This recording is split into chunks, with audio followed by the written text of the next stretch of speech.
தமிழக வெற்றிக் கழகத்தை வட்டமடிக்கும் ராட்சச கழுகுகள். தமிழக வெற்றிக் கழகத்தை எப்படியாவது தடை செய்துவிட வேண்டும், அதன் செயல்பாடுகளை ஒட்டுமொத்தமாக முடக்கிவிட வேண்டும் என்கின்ற நிலைப்பாட்டில் திட்டமிட்டு அதற்கு எதிரான ஒரு பிரச்சாரத்தை கையில் எடுத்திருக்கிறார்கள் என்பதாகத்தான் நாம் இப்பொழுது பார்க்கக்கூடிய செய்திகள் இருக்கின்றன. அப்படி தமிழக வெற்றிக் கழகத்தை வட்டமடிக்கும் ராட்சச கழுகுகள் என்ன, எதனை மையப்படுத்தி இந்த தலைப்போடு இந்த காணொளிக்குள் செல்கிறோம் என்பதை நீங்கள் இந்த காணொளியை கடைசி வரை பார்க்கின்ற பொழுது கண்டிப்பாக உங்களுக்கு தெரியும். எனவே காணொளியை நீங்கள் கடைசி வரை பாருங்கள். அதுபோல எங்களுடைய வலையொலிக்கு புதிதாக வந்திருக்கக்கூடிய தோழர்கள் எங்களுடைய வலையொலியை நீங்கள் பகிர்ந்தளியுங்கள். நாங்கள் வெளியிடக்கூடிய காணொளிகள் தொடர்ச்சியாக உங்களை வந்து அடையும்.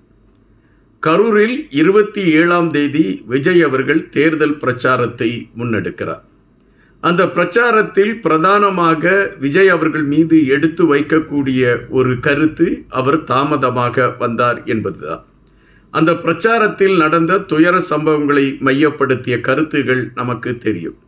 ஆனால் தமிழக அரசியல் களத்தில் பல தலைவர்கள் பிரச்சாரத்திற்கு செல்கின்ற பொழுது, அது எம்ஜிஆர் அவர்களாக இருக்கலாம், அல்லது அன்றைய காலகட்டத்தில் எம்ஜிஆருக்கு இணையாக இருந்த நடிகர் திலகம் சிவாஜி கணேசன் அவர்களாக இருக்கலாம், இவர்கள் அனைவருமே பொதுமக்களை சந்திப்பதற்காக பிரச்சாரத்திற்கு சென்றிருக்கக்கூடிய களங்கள் இருக்கின்றன.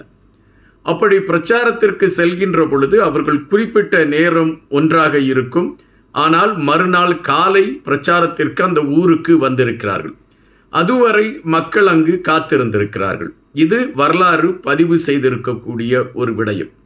எல்லா தலைவர்களுமே ஒரு பிரச்சாரத்திற்கு செல்கின்ற பொழுது அவர்களுக்கு இருக்கக்கூடிய நெருக்கடி, அதாவது தொண்டர்களுடைய சந்திப்பு, இவைகளையெல்லாம் தாண்டிதான் அவர்கள் பிரச்சார இடத்திற்கு செல்ல முடியும். இது வரைமுறையில் இருக்கக்கூடிய ஒன்றாகத்தான் பார்க்கப்படுகின்றது. ஆனால் விஜய் அவர்கள் காலதாமதமாக வந்தார் என்கின்ற விடயம் மட்டும் ஒரு பேசுபடு பொருளாக மாறி இருக்கக்கூடிய அந்த களத்தை வைத்து பார்க்கின்ற பொழுது திட்டமிட்டு தமிழக வெற்றிக் கழகத்தின் மீது ஒரு கரை பூச வேண்டும் என்கின்ற செயல்பாடுகள் எடுத்து வைக்கப்பட்டிருக்கிறதா என்கின்ற கேள்விகள் வருகின்றன. 41 பேர் மரணத்தை தழுவி விடுகிறார்கள் விஜய் அவர்கள் கலந்து கொண்ட தேர்தல் பிரச்சாரத்தில். இந்த தேர்தல் பிரச்சாரத்தில் என்ன நடந்தது என்கின்ற விடயத்தை மையப்படுத்தி பல சந்தேகங்கள் எடுத்து வைக்கப்பட்டு கொண்டு இருக்கின்றன. விஜய் அவர்களுடைய தேர்தல் பிரச்சாரத்தில் ஒரு துயர சம்பவம் நடைபெற்றிருக்கிறது என்பதை மையப்படுத்தி அது சார்ந்த கருத்துக்களை நாம் பதிவிட்டால் விஜய் அவர்களுக்கு ஒரு எதிர்ப்பலை உருவாகிவிடும் என்று திராவிட முன்னேற்ற கழகத்தை சார்ந்தவர்கள் சிந்தித்திருக்கக்கூடும். எனவேதான் அவர்களை சார்ந்த ஊடகத்தை சார்ந்தவர்கள், அல்லது அவர்களுக்கு ஆதரவாக கருத்துக்களை பதிவிடக்கூடியவர்கள், அவர்களுக்கு ஆதரவாக செயல்படக்கூடிய தலைவர்கள், இவர்கள் அனைவருமே அந்த 41 பேர் இறந்து போன அந்த விடயங்களை தள்ளி வைத்துவிட்டு விஜய் என்கின்ற அந்த மனிதர் மீது தொடர்ச்சியான விமர்சனங்களை வைக்கக்கூடிய களங்களை எடுத்தார்கள். அதுவும் குறிப்பாக ஒருமையில் பேசி விஜய் அவர்களை இழிவாக பேசக்கூடிய களங்களை இந்த அனைவருமே எடுத்தார்கள். அப்படி என்றால் இங்கு தெள்ளத் தெளிவாக ஒன்று தெரிகிறது. கரூரில் பாதிக்கப்பட்ட அந்த மக்களுக்காக இந்த ஊடகம் என்று சொல்லக்கூடியவர்கள் பேசவில்லை என்பதும், விஜய் அவர்கள் மீது ஒரு எதிர்ப்பலை உருவாக்க வேண்டும் என்கின்ற கணக்கீட்டில்தான் அவர்கள் இதுபோன்ற செயல்பாடுகளை எடுத்திருக்கிறார்கள் என்பதை பார்க்க முடிகிறது. ஆனால் விஜய் அவர்கள் எடுத்திருந்த மௌனம், ஒரு மனிதன் தான் போகின்ற ஒரு கூட்டத்தில் ஒரு இத்தனை உயிர்களுக்கு பாதிப்பு ஏற்பட்டு விட்டதே என்று மனதளவில் நொந்து போய் ஒரு மனிதன் அது சார்ந்து ஒரு அமைதியை எடுக்கின்ற பொழுது அதுவும் விமர்சனமாக மாறியது. இந்த சூழலில் வைகோ அவர்கள் எடுத்து வைத்த ஒரு கருத்தை நாம் உன்னிப்பாக கவனிக்க வேண்டியது இருக்கிறது. வைகோ அவர்கள் மிக தெளிவாக எடுத்து வைத்தார். விஜய் அவர்கள் அன்றைய சூழலில் அவர் அமைதியாக சென்றது எல்லா தலைவர்களுக்குமே தான் கலந்து கொள்கின்ற ஒரு கூட்டத்தில் இப்படி ஒரு நிகழ்வு நடந்துவிட்டதே என்கின்ற ஒரு பதட்டம் இருக்கத்தான் செய்யும். எனவே அந்த பதட்டத்தின் காரணமாகத்தான் விஜய் அவர்கள் அன்று கரூரில் இருந்து அவர் வீட்டிற்கு வந்திருக்கக்கூடும் என்ற கருத்தை பதிவிட்டார். ஆனால் விஜய் அவர்கள் கரூரில் இருந்து பாதிக்கப்பட்ட மக்களை பார்க்காமல் திரும்பி வந்தாரா என்கின்ற கேள்வியை வைக்கின்ற பொழுது அவருடைய கட்சியை சார்ந்த கொள்கை பரப்பு செயலாளர் மிக தெளிவாக எடுத்து வைக்கிறார். நாங்கள் பார்ப்பதற்கான அனுமதியை கேட்டோம், காவல்துறை இப்பொழுது உள்ள சூழலில் வேண்டாம் என்று அனுப்பிவிட்டார்கள். அதன் பின்பு மாவட்ட ஆட்சியாளர்களை தொடர்பு கொண்டோம், அவரும் அதற்கான ஒரு சரியான பதிலை எங்களுக்கு இதுவரை சொல்லவில்லை என்று அவர் குறிப்பிட்டிருக்கிறார். அப்படி என்றால் அந்த சூழலிலும் அந்த மக்களை சந்தித்துவிட வேண்டும் என்று விஜய் அவர்கள் முனைப்போடுதான் இருந்திருக்கிறார் என்பது தெளிவாகிறது. ஆனால் இந்த சம்பவத்தை வைத்து, கரூர் சம்பவத்தை வைத்து விஜய் அவர்கள் மீது ஒரு எதிர்ப்பலையை உருவாக்குவதற்கான திட்டத்தை, அதாவது அந்த கட்சியை, ஒரு குறிப்பிட்ட கட்சியை சார்ந்தவர்களும் அந்த கட்சிக்கு ஆதரவாக இருக்கக்கூடிய ஊடகத்தை சார்ந்தவர்களும் எடுத்தார்கள். நான் இன்று கன்னியாகுமரியில் இருக்கக்கூடிய எனது நண்பரிடம் தொலைபேசியில் பேசக்கூடிய ஒரு வாய்ப்பை எடுத்தேன். அப்படி தொலைபேசியில் பேசுகின்ற பொழுது, கரூர் சம்பவத்தை குறித்து பேசுகின்ற பொழுது அவர் ஒரு விடயத்தை சொன்னார். அதாவது விஜய் அவர்களுக்கு எதிர்ப்பலையை உருவாக்குகிறோம் என்கின்ற போர்வையில் தங்கள் தலையிலே ஒரு குறிப்பிட்ட கட்சி மண்ணை அள்ளி போடுகின்றது. மக்களை பொறுத்த மட்டில் தங்கள் வீட்டில் ஒரு துயர சம்பவம் நடந்துவிட்டது என்பதை அவர்கள் அதை புரிந்து அழுது கொண்டிருந்தாலும் இதற்கு விஜய் அவர்கள் சம்பந்தமில்லை, பாவம் அவர் என்கின்ற ஒரு அனுதாபம்தான் மக்களிடம் இருக்கிறது. எதிர்ப்பலைகளை உருவாக்க வேண்டும் என்று நினைத்தவர்கள் தான் இப்பொழுது பதறி போய் இருக்கிறார்கள் என்ற கருத்தை அந்த நண்பர் பதிவிட்டார். ஏறக்குறைய இப்பொழுது உள்ள களம் அப்படித்தான் இருக்கின்றது. திராவிட முன்னேற்ற கழகத்திற்கு ஆதரவாக பயணித்து கொண்டிருக்கக்கூடிய பெரும்பாலான தலைவர்கள் இப்பொழுது தொடர்ச்சியாக அந்த சம்பவத்தை மையப்படுத்தி அவர்கள் செய்தியாளர்களை சந்தித்து கொண்டு இருக்கின்றார்கள். இதற்கு பின்பு எண்ணூர் அனல்மின் நிலையத்தில் 9 பேர் மரணத்தை தழுவிவிட்டார்கள் என்கின்ற செய்தி இருக்கின்றது. ஆனால் அதை குறித்து எந்த அரசியல் கட்சி தலைவர்களும் பேசினார்களா என்றால் இல்லை. ஆனால் கரூர் சம்பவத்தை குறித்து பேசக்கூடியவர்கள் அங்கு பாதிக்கப்பட்டிருக்கக்கூடிய மக்களுடைய நிலைமைகளை குறித்து பேசினார்களா? அந்த மக்கள் இப்பொழுது எப்படி இருக்கிறார்கள், அவர்களுடைய அடுத்த நகர்வுகள் என்ன என்கின்ற விடயத்திற்கு முனைப்பு கொடுத்தார்களா என்றால் இல்லை.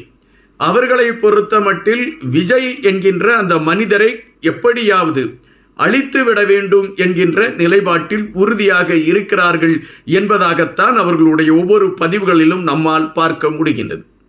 முன்பு விஜயகாந்த் அவர்களை இப்படித்தான் விஜயகாந்த் அவர்கள் ஒரு பெரிய வளர்ச்சியை காண்கின்றார், உடனடியாக அவரை குடிகாரர் என்று சித்தரித்தார்கள். அனைத்து இடங்களிலும் அவரை குடிகாரர் என்று சித்தரித்து அதன் பின்பு பத்திரிகையாளர்களை விட்டு அவரை தூண்டிவிட்டு கோபப்படுகின்ற ஒரு நிலைமையை உருவாக்கி அவரை ஒரு கேலியாக சித்தரிக்கக்கூடிய களத்தை கொண்டு வந்தார்கள். ஆனால் விஜயகாந்த் அவர்கள் அதை புரிந்து கொண்டு அவர் அதற்கான நகர்வுகளை எடுத்தார் என்பது தனிப்பட்ட கதை. அதுபோலத்தான் விஜய் அவர்கள் மீது ஒரு காழ்ப்புணர்ச்சியில் இதுபோன்ற பிரச்சனைகளை உருவாக்க வேண்டும் என்கின்ற நிலைப்பாட்டில் அவர்களுடைய செயல்பாடுகள் இருக்கிறது என்பதுதான் நம்மால் பார்க்கக்கூடிய ஒன்று. இன்று கூட விடுதலை சிறுத்தைகளின் கட்சியின் தலைவராக இருக்கக்கூடிய தொல் திருமாவளவன் அவர்கள், அவர் அல்லு அர்ஜுனா அவர்களை மையப்படுத்தி விஜய் அவர்களை கைது செய்ய வேண்டும் என்ற கருத்தை பதிவிட்டிருக்கின்றார். ஒரு அரசியல் கட்சி தலைவர் பல விடயங்களை குறித்து பேசுகின்ற பொழுது அதை குறித்து தெரிந்து கொண்டு பேச வேண்டும். அல்லு அர்ஜுனா அவர்கள் அவருடைய திரைப்படம் வெளியாகின்ற நேரத்தில் சிறப்பு காட்சிக்காக அவர் அங்கு செல்வதற்கு முடிவெடுக்கிறார். அப்பொழுது அங்கு இருக்கக்கூடிய முதலமைச்சர், கூட்டம் அதிகமாக இருக்கிறது, நீங்கள் அங்கு செல்லக்கூடாது என்று அவருக்கு தடை விதிக்கின்றார்கள். ஆனால் அல்லு அர்ஜுனா அவர்கள் அதை பொருள்படுத்தாமல் அவர் அந்த திரைப்படத்தை பார்ப்பதற்கு அங்கு வருகிறார். கூட்ட நெரிசல் ஏற்படுகின்றது, மக்கள் அங்கு மரணத்தை தழுவுகிறார்கள். முதலில் அவர் அனுமதி பெறவில்லை. இரண்டாவது, முதலமைச்சர் அங்கு செல்லக்கூடாது என்று சொன்ன பிறகு அல்லு அர்ஜுனா அவர்கள் அங்கு செல்கின்றார்கள், அங்கு மரணத்தை தழுவுகிறது.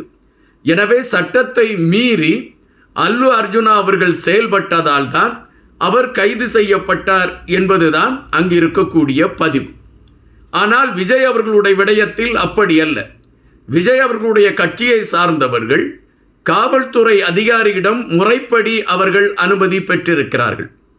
அனுமதி பெற்றிருக்கக்கூடிய சூழலில் விஜய் அவர்கள் கரூருக்குள் நுழைகிறார் என்கின்ற பொழுது அங்கு இருக்கக்கூடிய காவல்துறை தான் விஜய் அவர்களுடைய பாதுகாப்பிற்கும் அங்கு வரக்கூடிய மக்களுடைய பாதுகாப்பிற்கும் உத்தரவாதம்.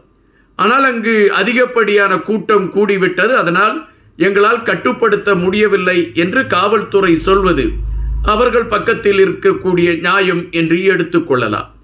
ஒரு அனுமதியோடு செல்லக்கூடிய ஒருவரை எந்த கோணத்தில் கைது செய்ய முடியும் என்கின்ற கேள்வி அண்ணன் தொல் திருமாவளவன் போன்றவர்களுக்கு தெரியாமல் போனது எப்படி என்கின்ற கேள்வி எழும்புகின்றன.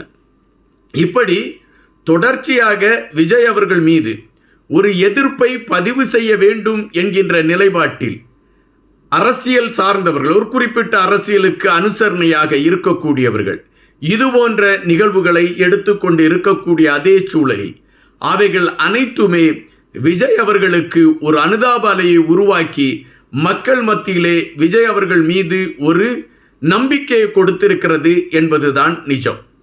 இதை பார்த்தவுடன் அவர்களுக்கு அடுத்த ஒரு வழிமுறையை எடுக்க வேண்டிய சூழலுக்கு தள்ளப்பட்டு விட்டார்கள். இப்பொழுது பார்ப்பீர்கள் என்றால் அந்த கட்சிக்கு ஆதரவாக இருக்கக்கூடிய வலையொலியை நடத்தக்கூடியவர்கள் ஒரு பொதுவான இடங்களுக்கு சென்று விஜய் அவர்களுக்கு எதிராக மக்கள் கருத்து என்கின்ற போர்வையில் சில விடயங்களை சேகரிக்க ஆரம்பிக்கின்றார்கள். அந்த சூழலில் விஜய் அவர்களுடைய கட்சியை சார்ந்தவர்களை அழைத்து அவர்களிடம் கருத்து கேட்பது போல கேட்டு அவர்களை ஒரு போக்கிரிகளாக காட்டக்கூடிய களத்தை அந்த வலையொலியை சார்ந்தவர்கள் எடுத்திருக்கின்றார்கள். அப்படி என்றால் இவர்களுடைய கழுகு திட்டங்கள் இங்கு தெளிவாக தெரிகின்றது. எப்படியாவது ஒட்டுமொத்தமாக விஜய் அவர்களுடைய கட்சியின் மீது ஒரு களங்கத்தை உருவாக்கிவிட வேண்டும் என்கின்ற நிலைப்பாட்டில் மிக வேகமாக அவர்கள் செயல்பட்டு கொண்டு இருக்கிறார்கள் என்பதை நாம் இங்கு புரிய வேண்டியதாக இருக்கின்றது. இந்த சூழலில் தமிழக வெற்றி கழகத்தை சார்ந்த தொண்டர்கள் விஜய் எடுத்திருக்கக்கூடிய அதே அமைதியை எடுப்பதுதான் சால சிறந்ததாகும். இன்றைய சூழலில் விஜய் அவர்கள் எடுத்திருக்கக்கூடிய அமைதி, அவரை குறித்து எவ்வளவோ விமர்சனங்கள் வைக்கப்பட்டு கொண்டிருக்கின்றன. எந்த விமர்சனத்திற்கும் அவர் பதில் சொல்லவில்லை. அவருடைய அமைதி மக்கள் மத்தியிலே விஜய் என்கின்ற அந்த மனிதனை ஒரு உயர்வான தளத்திற்கு கொண்டு போய் இருக்கிறது என்பதுதான் நிஜம். அதைத்தான் தமிழக வெற்றி கழகத்தை சார்ந்த தோழர்களும் கடைபிடிக்க வேண்டும். காரணம், அவர்களை எப்படியாவது தூண்டிவிட்டு அவர்கள் வாயில் சில வார்த்தைகளை எடுத்து பாருங்கள், இவர்கள் இன்னும் ரவுடிகளாக திரிகிறார்கள், போக்கிரிகளாக திரிகிறார்கள், தற்குறிகளாக திரிகிறார்கள் என்று மக்கள் மன்றத்தில் கொண்டு செல்வதற்கான முயற்சிகளை இப்பொழுது இவர்கள் வேறொரு கோணத்தில் எடுத்துக்கொண்டு இருக்கிறார்கள் என்பது நிஜம். அதுபோல தமிழக வெற்றி கழகத்தில் நிர்வாகிகளாக இருக்கக்கூடியவர்களை அழைத்து வந்து நீங்கள் விஜய் அவர்களுக்கு எதிராக கருத்துக்களை பதிவிடுங்கள் என்று சொல்வதும், அப்படி பதிவிடுகின்றவர்கள் சிறிது நேரத்தில் ஐயோ நாம் தப்பாக பதிவிட்டு விட்டோமே என்று அவர்கள் மறுபதிவுகளை விடக்கூடிய விடயங்களையும் நம்மால் பார்க்க முடிகின்றது.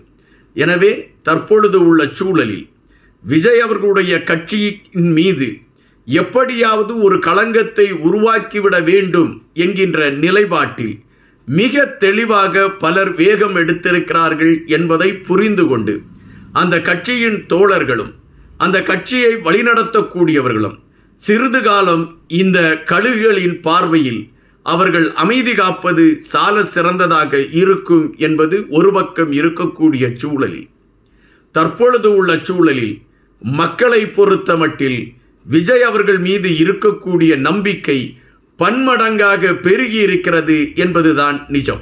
இது நான் இந்த வலையொலிக்காகவோ அல்லது நாம் பேச வேண்டும் என்பதற்காகவோ இந்த கருத்தை பேசவில்லை. நீங்கள் ஒரு கணம் நீங்கள் மக்களிடம் இந்த கேள்விகளை நீங்கள் எடுத்து வைத்தால் உங்களுக்கு உண்மை தெரியும். காத்திருங்கள், இன்னும் பல செய்திகளோடு உங்களை சந்திக்கின்றேன். நன்றியுடன் இன்பா.